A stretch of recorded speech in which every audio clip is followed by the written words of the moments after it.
A continuación, con respecto al tema, vamos a abordar una óptica diferente o que se nos viene a nuestro país en anestesia de fuera de operaciones, que es el tema de las cardioresonancia y anestesia. Hoy, hasta hace poco tiempo, es una técnica que se está implementando en nuestro país y cada vez más anestesiólogos nos vemos obligados, hagamos o no cirugía cardíaca pediátrica de adultos, nos vemos obligados a este nuevo aprendizaje para poder optimizar y darle seguridad a estos pacientes.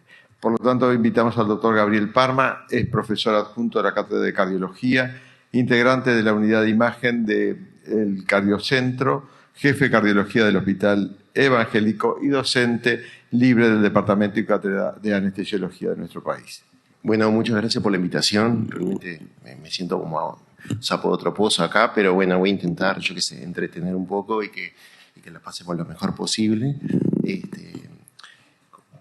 Yo soy cardiólogo, voy a tratar de dar una visión cardiológica, no de la patología ni de la resonancia, porque no daría el tiempo, eso podremos hacer cursos a posteriores. Y bueno, como hago imagenología cardiovascular, que es mi subespecialidad, tenemos una obsesión con mostrar directamente de la computadora para que no nos fallen los videos. Bueno, no tengo conflictos de interés con la presentación. El rol del anestesista, ¿de qué vamos a hablar? Un poco de cardioresonancia y tomografía. Decir que más enfocado a cardioresonancia, que es una técnica muy exigente de resonancia, es un estudio largo, que es gatillado. Para nosotros el gatillado es todo, y los modos de reconstrucción es por QRS, por lo tanto, si ustedes no cuidan los cables de electrocardiograma cuando van a hacer cualquier conexión, nosotros no podemos hacer la resonancia, es así de simple. Por eso empezar con el ABC. Tiene una máxima inmovilidad y ahí entra el rol del anestesista, se tiene que justificar. Si perdemos el punto cero, perdemos el estudio, tenemos que volver a hacerlo de vuelta y son estudios de 1 hora.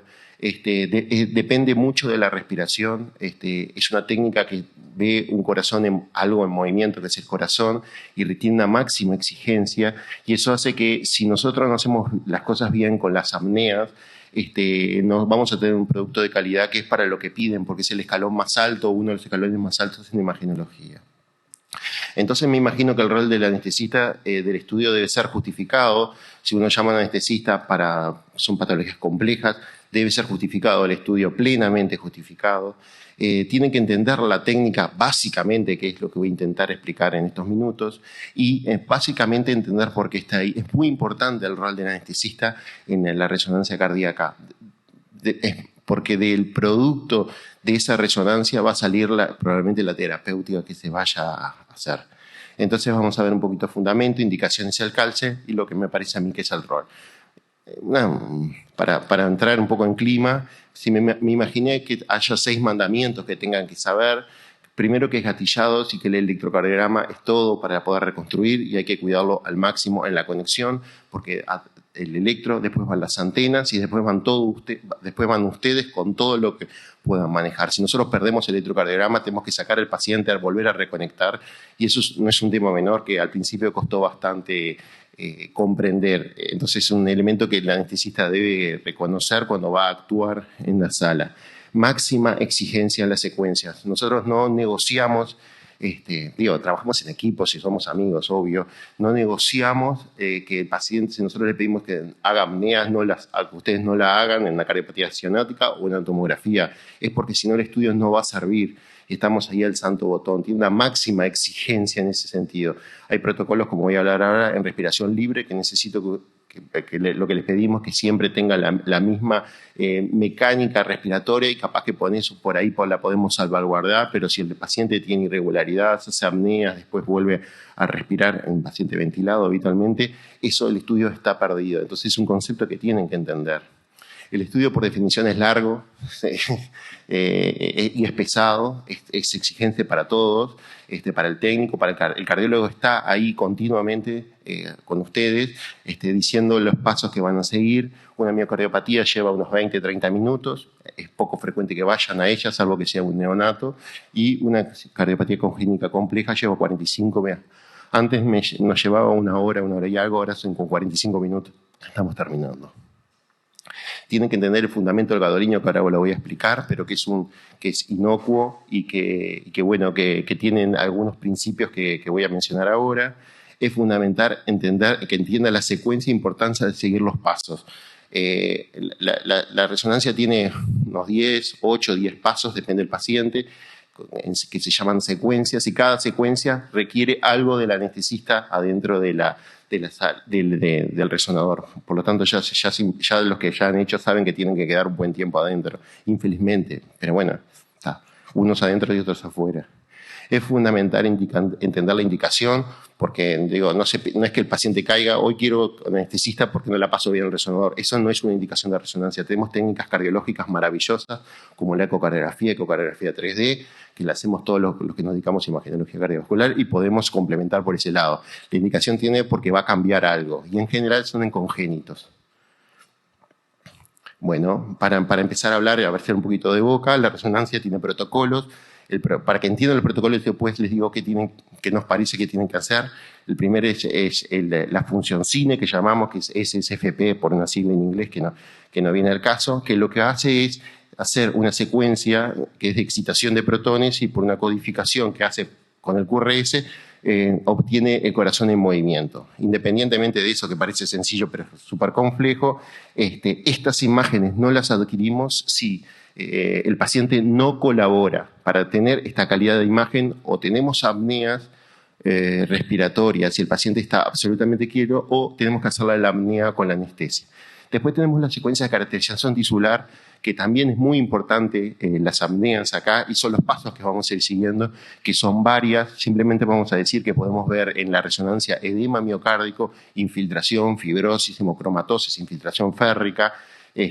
Podemos analizar la deformación miocárdica a través del tagging, similar al strain en el eco, que analiza la deformación y mecánica ventricular. Ahora no técnica de feature tracking que se está haciendo ahora, y vemos la perfusión, que aunque parece que está en movimiento, es una secuencia estática.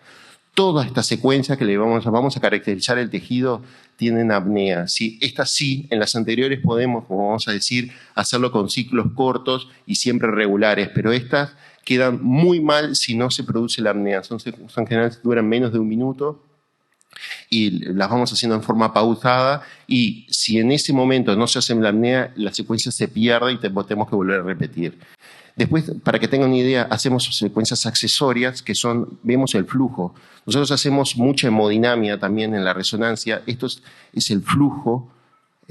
Yo tiro un contraste que se llama contraste de fase, y puedo medir el flujo en cualquier válvula o cualquier estructura que quiera, midiendo el gasto anterogrado y el gasto retrógrado. En caso de una valvulopatía, por ejemplo, era una insuficiencia aórtica, esto es el volumen regurgitante, así de simple. Esta secuencia que es muy importante para calcular QPQS y hemodinamia, en una coartación, ver el flujo en la aorta descendente, para ver la correlación de gasto pre y post salida. Esta secuencia es de 1 minuto, pero si no hay apnea, no es negociable, queda muy mal y hay que volver a repetirla. Por lo tanto, tiene una implicancia. Y esta es un poco la vedette, que es la angiografía. La angiografía tiene un nivel de exigencia mayor para que quede bien, para que quede interpretable, y nosotros la adquirimos de forma diferente a los radiólogos en cardiología, un poco más exigente, con 9 etapas de 1 minuto, y necesitamos apnea a ese nivel y obviamente máxima inmovilidad. Y eso tal vez es un punto clave para poder adquirirla. De todas maneras, podemos hacer single shot, que se llama, una técnica especial, que si ustedes no pueden adquirir la apnea, necesitamos regularidad. Eso tiene que ser durante 1 minuto, y eso requiere un nivel de concentración del anestesista en ese momento, porque esta no la podamos repetir porque ya le dimos contraste. O sea, es la secuencia medio todo o nada. Eso es lo que van a hacer ustedes. Vamos a detallar brevemente por qué hacemos la cine por esto, porque vamos a analizar la estructura, función, morfología, y es el gol estándar para ver función, volúmenes en cardiología. ¿Por qué? Porque simplemente es este hecho. Yo veo todos los bordes en forma perfecta, Este es un paciente que se hizo con anestesia con una amiloidosis por algunas características que no importan. Pero lo que sí es, yo trazo el borde, sé el espesor de corte, entonces tengo el volumen. Por ejemplo, los falot, que van a estar en algunos, el falot es la cardiopatía congénita que más nos llega, en el falot el volumen, la necesidad de recambio valvular es por resonancia, volúmenes de resonancia cuando superan los más de 150 mililitros metro cuadrado. Entonces, simplemente lo que tenemos que hacer es bien. Si lo llevamos y lo hacemos, el anestesista en este momento son 4 o 5 minutos que podemos hacerla en forma con apnea o con respiración regular. Eso lo hablamos, pero lo que tenemos que hacerlo es que quede bien. Si no, tenemos que volver atrás. Entonces yo le voy explicando las secuencias que tienen que ir haciendo. En este contexto, cuando le decimos, empezamos por la secuencia CINES para ver la morfología y lo funcional, acá les pedimos y hablamos con ustedes adentro y decimos, bueno, apnea, cuando se comience la apnea, nosotros empezamos a adquirir.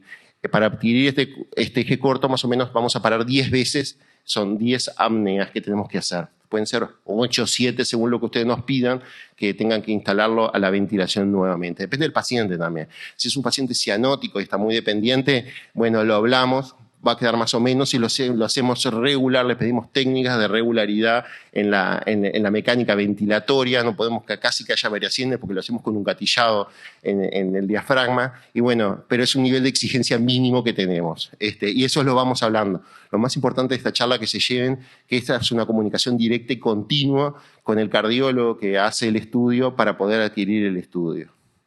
Las técnicas de caracterización tisular son muy exigentes. Podemos ver edema, fibrosis miocárdica, lo que llamamos T1 mapping para ver, es complejo de explicar, pero es para ver fibrosis difusa o infiltración difusa o volumen extracelular, cuánto está ocupando el extracelular, sirve para algunas patologías congénitas muy pocas, pero también para el adulto, para ver algunas patologías puntuales. Lo más importante es entender que el gadolinium, en el caso del realce tardío, es de depósito extracelular, y cuando hay algún compromiso intracelular, él se va compromiso del intersticio, él se va a depositar, y por definición se va a ver blanco. Ese blanco nos va a permitir en la secuencia caracterizar el tejido, decir qué fibrosis tiene, qué tipo de fibrosis tiene y seguramente qué patología tiene. En las cardiopatías congénitas nos orientan mucho como pronóstico a las arritmias ventriculares, podemos ver fibrosis auricular y eso puede ayudar a las ablaciones. Básicamente lo utilizamos en cardiopatías congénitas para electrofisiología. Lo más importante de todo para que esto sí no es negocio. Este tipo de secuencia tiene un nombre en inglés que no viene al caso, pero es de realce tardío. Nosotros lo que hacemos, o en cualquiera de caracterización tisular, cuando dijimos vamos a ver qué tiene el músculo con o sin contraste, necesitamos apneas sí o sí. La regularidad no importa tanto del electrocardiograma, pero la apnea es absolutamente necesaria. Si no, no lo hacemos, no lo caracterizamos y vemos que no lo podemos hacer. Y esa es la exigencia máxima que van a tener ustedes. Entonces, si vamos a congénito, le agregamos la vedette y los flujos, habitualmente, de todas las estructuras. Nosotros hacemos angios en 9 partes, que se llaman, no importa la marca comercial, para caracterizar bien el sector venoso, vendría a ser pulmonar, y el sector arterial. Para nosotros es capital esto para poder diferenciar cada uno de los vasos y poder medir con exactitud y precisión una patología de aorta tipo coartación, una patología pulmonar, una atresia o lo que sea. ¿A qué viene todo esto? Que es una secuencia de 1 minuto que damos el contraste, solo dijimos, va el contraste, vamos a hacer la angiografía. Está más o menos a la mitad del estudio. Está el cine, la caracterización tisular, el contraste, después hacemos los flujos según como nos queden. Acá vemos el vaso y medimos el flujo para poder ser exacto en la medición. Y esa angiografía dura 1 minuto, 45 segundos y 1 minuto. Y ahí lo que requerimos es apnea. Es muy importante. Si ustedes no pueden hacer la apnea por alguna condición particular del paciente, nos tienen que avisar. Hacemos un gatillado con diafragma, que es una secuencia especial, que no es tan buena, pero nos ayuda a resolver el paciente. Entonces es muy importante, la comunicación directa vamos a hacer contraste, gatillamos, ¿qué podés hacer vos y qué puedo hacer yo? Y ponernos de acuerdo. Si no, el estudio se va a perder. Y prácticamente el 50% de la información de los congénitos están en la angiografía muchas veces, inclusive para hacer flujos, después salimos corriendo antes de hacer el realce para hacer los flujos. En los flujos, que viene después del contraste, lo planificamos con la angio rápido, tenemos 6 minutos para esto, antes de meternos en el realce, tenemos que hacer flujos rápidos y los flujos si no podemos hacer apneas, no podemos hacer los flujos, para que vean la dimensión del problema. Si ya de entrada no hablamos, tenemos 6 minutos desde la angio hasta el realce tardío y en el medio en general vamos corriendo el tiempo a hacer. Después podemos dejarlo para el final, pero queremos hacerlo ahí. Entonces, explicado esto, que es en cardiología vienen para ver el músculo, ver todo lo morfológico, lo funcional, ver flujos, hemodinamia, angiografía. Ustedes ya se imaginan cuáles son las indicaciones y cuándo van a estar ahí. Las indicaciones básicamente yo las divido en 6, hace muchos años muestro este slide, que son de las recomendaciones americanas, que siempre se renuevan, pero tampoco hay tanto misterio. Son para las enfermedades de miocardio, fundamentalmente cuando hay que caracterizar el tejido, ver etiología, enfermedades de pericardio, tumores y constricciones, lo que más hacemos, tumores poco frecuentes, cardiopatías congénitas, ahí vienen ustedes, tumores cardíacos, acá vienen ustedes, tenemos un par de tumores cardíacos en neonatos, y obviamente la resonancia hay que hacerla. Enfermedad valvular, ¿a dónde entra anestesia? Bueno, en las pulmonares, básicamente, que son las congénitas, y enfermedad de la aórtica y circulación pulmonar. Esto es muy importante porque podemos hacer angiografía. Entonces tienen que dar la dimensión que ustedes entran, obviamente cuando el paciente no puede hacer apnea, no puede colaborar y no puede hacer apnea. Entonces se tiene que justificar. ¿Cuándo se justifica? Cuando hay cardiopatías congénitas que van a cambiar, la más frecuente es el falote y el ventrículo único. Tenemos Fontan con conducto torácico para tratar lo que se hace es cortar el conducto torácico por enteropatía perdedora de proteínas. Esto está creciendo cada vez más. No le explico la técnica para ver conducto torácico, pero es como la de caracterización tisular, lleva una apnea larga también. Fundamentalmente cuando necesitan resolver el paciente para la terapéutica. Entonces el producto que tenemos que entregar tanto en cardiopatías congénitas, porque son los niños que no pueden colaborar probablemente con el estudio, para enfermedades valvulares definitorias en la terapéutica y para ver todo el árbol vascular, si no optamos a hacer tomografía y queremos ver todo el resto, el producto que tienen que entregar es muy bueno y realmente es exigente. El doctor Gutiérrez nos ha acompañado, tiene experiencia, nos ha acompañado, no es una resonancia más en la adquisición habitualmente y es medio un embole, realmente es así, pero hay que hacerlo porque vale la pena. El cirujano cardíaco va a ver este estudio y va a tomar la definición de lo que se va a hacer. Acá llega en la pirámide, llega para que tomamos la conducta final. La evidencia, obviamente no voy a hablar de esto, simplemente hablar que la sedación, más que nada con lo hemodinámico, la anestesia no influye, hay un estudio ya hecho hace unos años, no influye en la hemodinamia,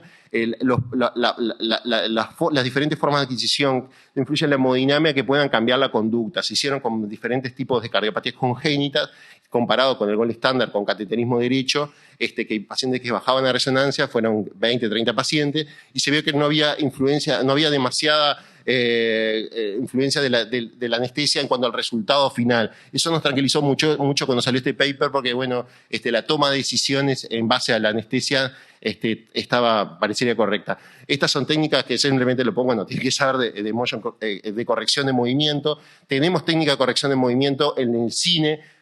Es cuando nosotros les pedimos a ustedes que hagan respiraciones siempre iguales. Bueno, tiene que tener la misma mecánica. Eso o lo sacamos.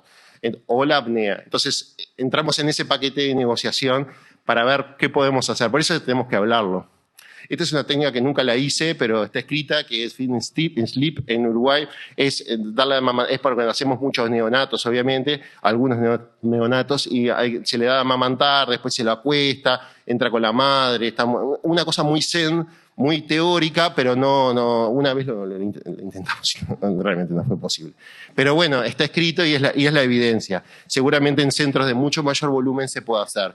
Cuando tenés 3, 4 por mes, como tenemos nosotros más o menos es el promedio con anestesia en congénitos, los cianóticos, es difícil, y más en un cianótico. La seguridad del contraste es máxima. Quería traerle este paper, es un estudio de 10 años, que si nunca se sabe, es un metal de la tabla periódica que está unido a un quelante, que es tóxico, es como el cianuro, se da solo. Entonces, en realidad alguien dijo, vamos a ver qué pasa 10 años con el contraste en los pacientes con cardiopatías congénitas. Y no hubo efectos por el contraste de ningún tipo a 10 años. Es igual que la magnetización, no se sabe qué va a hacer, pero bueno, la evidencia sostiene que es inocuo la magnetización llevarlo a un paciente a resonancia. Y hay protocolos de entre 3 y 8 años sin sedación, bueno, que era un poco lo que le decía, que bueno, que hay que tener un personal muy instrumentado, muy aceitado, nosotros no lo hacemos y el punto de corte que nos marcamos son 8 años. Yo participé de este estudio, es un programa, en realidad participamos con poquitos pacientes de este grupo de español y simplemente lo quería decir que en un seguimiento, yo tengo un número enorme, porque soy amigo de 2 de ellos, un número enorme, a lo largo de 14 años la patología estudiada fue cada vez complejizándose más, muy parecido a lo que nos pasa a nosotros, que estamos haciendo ya ventrículos únicos, Fontan, conducto torácico. El tipo de paciente es cada vez más chiquito, más neonato, se va hacia la neonatología, ya se está haciendo a los días de vida la resonancia y la tomografía, y las técnicas empleadas han ido variando, y el rol del anestesista ha crecido mucho, porque una vez ponemos cada tanto, y bueno, vemos qué pasa, y se hace cada tanto, y bueno, después vemos cómo resolvemos, le hacemos su cateterismo al paciente. Ya se están tomando las decisiones en el mundo, y acá en Uruguay, tal vez hace 2 o 3 años, por poner algo temporal, con la resonancia y con la tomografía en la conducta a seguir. Entonces el compromiso que nos exige a todos es bastante, es mucho. Nosotros venimos de una escuela de neonatología y de cardiología pediátrica que el cateterismo es todo. Nosotros, en la imagen, en el mundo ya se ha revertido, pero en Uruguay ya también tiene esta tendencia, como siempre, unos 8 o 10 años más tarde, pero es nuestro número. En Uruguay tenemos un número pequeño que trabajamos, tenemos aproximadamente 100 pacientes con anestesia de cardiopatías congénitas cianóticas, no es mucho ni poco, es lo que tenemos, concentrados los últimos 5, 6, 7 años. Yo empecé hace 12 años más o menos a hacer resonancia. Obviamente el 98% son adultos, ¿no? De las 15, 20 que hago semanalmente, casi todos son adultos por un tema lógico, las cardiopatías congénitas tampoco son las más frecuentes. Y haremos unos 3, 4 por mes más o menos con anestesia. Acordamos con el protocolos seguros, la edad establecida son 8 años, entre 8 y 12 años lo hablamos con los padres y hablamos con el anestesista, y el adulto va sin anestesia por definición. El 50% quiere venir y dormirse como en la columna, porque el anestesista está los martes cortinado. En cardiología eso no funciona porque tenemos técnicas que pueden sobrellevar. Entonces, la indicación es pensada, no es que decimos vamos a hacerlo con anestesia a este paciente porque en realidad es ansioso. La exigencia de la duración del estudio es un hecho que justifica medir la indicación de cuándo convocar, por lo menos cuando uno tiene números tan bajos. La indicación es por condición del estudio, no porque el paciente lo pida, porque es de alta exigencia. Y el adulto, de la excepción, tenemos 2 pacientes nomás que, bueno, tenían claustrofobia y querían ablacionarse, queríamos ver fibrosis, y el electrofisiólogo nos quería sí o sí saber la fibrosis para ir a focalizar. Bueno, fueron 2 pacientes en 12 años, digo, no es nada, y realmente es la excepción. Cada tanto podemos tener, ahí es fácil, porque le hacemos single shock, y cuando llega al realce le hacemos la apnea. Ese no hay problema. Y son pacientes cuando no tienen cardiopatía. Vamos a ver un pequeño ejemplo muy representativo, una paciente de 8 años, hace un mes y medio, con una cardiopatía compleja con cirugía al año de vida. Como el 50% de los pedidos vienen sin pedidos, sin justificación adecuada, sin preparación. Pero muchas veces hay que hacerlos porque, por diferentes razones sociales, económicas, muchas veces económicas del paciente, que ya le autorizaron. Entonces, es cuando el momento que más nos tenemos que integrar con el anestesista. Bueno, vamos a trabajar en conjunto y salir rápido de esto, pero entregarle el mejor producto. Entonces, lo primero que hacemos es esto, que lo hacemos sin ustedes, o sea, con el paciente ya dormido, pero necesitamos sangre negra. Sabemos a dónde estamos, sabemos la anatomía, es un rapidito que hacemos con sangre negra, sabemos la anatomía, topografiamos todo. Perfecto. Entonces vamos a cine. Entonces en cada una de las secuencias en cine, ¿qué tiene este paciente? Tiene un ventrículo único con una canaleta mínima, chiquitita acá, pero prácticamente tiene una fisiología de ventrículo único. Esta es la pulmonar y esta es la aorta. Esta es la aurícula izquierda, esta es la aorta y esta es la pulmonar y esta es la arteria pulmonar. Entonces ya tenemos el diagnóstico, esto lleva 1 minuto. ¿Ok? Pasemos al otro minuto, hagamos 4 cámaras, hace 40 minutos de apnea, son 4 cámaras, vemos que tenemos un ventrículo único prácticamente, con 2 válvulas mitral aórtica. Es un paciente que ya viene muy redondo en el diagnóstico y hacemos el eje valvular para después tener pronto para hacer los flujos. Esta es la aorta y esta es la pulmonar. Entonces tenemos una doble salida. Entonces acá llevamos unos 5 o 8 minutos con apnea. Okay. Entonces hagamos el eje corto. Mostré uno de lo que corto, esto es un minuto y algo, lo hicimos con single shot porque ya teníamos la anatomía, regularidad, entonces el anestesista simplemente mantuvo la regularidad y quedó muy bien exigente. Y acá llevamos unos 10, 12 minutos. Entonces entramos ya sabiendo lo que tiene el paciente estructural en la angio. Hicimos una angio, bueno, que quedó muy, muy linda y fuimos a la interpretación de la misma y lo que tiene básicamente es, y ahí ya descubrimos la cirugía, era un banding de la pulmonar que está acá metido, con hipoplasia de la pulmonar izquierda, perdón, y una dilatación de la pulmonar derecha. El árbol, ya vimos que el pulmón izquierdo estaba como hipoperfundido y tenemos un ventrículo único. ¿Qué quiero decir con esto? Y vemos que hay fibrosis, el paciente tenía arritmia, vemos fibrosis auricular muy extensa. Entonces, fue un estudio de 45 minutos con apneas más o menos 15 minutos de apneas, y contabilizamos todo, máximo en movilidad el paciente, y el producto que se entregó fue muy bueno. El paciente tenía un banding, tenía un ventrículo único, tenía doble salida, ya se sabe lo que hay que hacer, que después podemos discutir la conducta, pero es relativamente sencilla en este paciente. Este paciente tiene una sobriedad adecuada, viven hasta los 40, 41 años, en general no van a una fisiología de Fontan. Pero lo que quería decir que el producto lo fuimos elaborando juntos. Entramos a sala, hicimos un sangre negra, esperaron orden, vamos a hacer el cine, ¿cómo lo hacemos? Lo hacemos con regularidad, ya sabemos la anatomía, así no les ponemos. Cuando fuimos la angio, pusimos toda la carne del asador, le hicimos la apnea de un minuto 10, quedó excelente, fuimos a hacer los flujos y pasamos a la fibrosis. Entonces hicimos 2 apneas grandes. Entonces esa comunicación se tiene que dar en forma continua. Nosotros estamos ahí del otro lado. Tomografía, simplemente un esbozo. Ustedes entran, necesitan en las estructurales.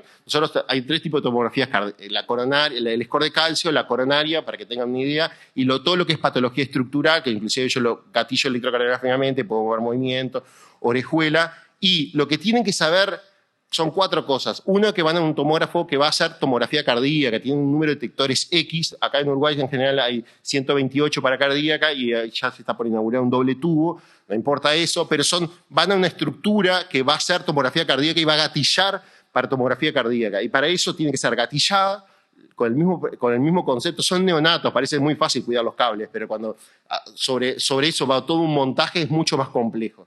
La inyección, ustedes tienen otro concepto que tienen que saber: la inyección de contraste es controlada. Yo sé a dónde voy a hacer la inyección, en qué tiempo y en qué cómo y a dónde, según lo que quiero ver. Entonces ahí es cuando le vamos a avisar apnea, porque según si yo quiero tiempo arterial o tiempo venoso, y el paciente tiene que tener una máxima inmovilidad. ¿Qué quiere decir esto? En los neonatos, en la cardiopatía congénita, se tiene que justificar. ¿Y cuál es el polo de desarrollo en anestesia? Que es por lo que venimos, esto va para un congreso, pero el polo es los muy veteranos que no escuchan y lo tengo que resolver en lo estructural, o los neonatos o los pacientes que no pueden controlar y la tomografía va a cambiar la conducta. ¿Tá? Entonces vamos a los 2 ejemplos. Este caso lo hicimos con el doctor Leandro González del departamento de anestesia. Una tarde, tuvimos como 2 horas discutiendo. Era un paciente que no colaboraba para TAVI. Y miren, la adquirimos 2 veces. Miren lo que esto es una enorme porquería. ¿Quién puede hacer un método 3D acá con esto? Todo saltado. El paciente, esto es respiración. Todo esto es respiración. Entonces, esto es lo que la cardíaca o se hace bien o se hace mal, porque va a gatillar y tiene un montón de actividades. Entonces, lo que planteó Leandro es hacer una central, topominato y aceticolina y encima de 1 minuto. Y el producto fue excelente. ¿Ya está en tiempo?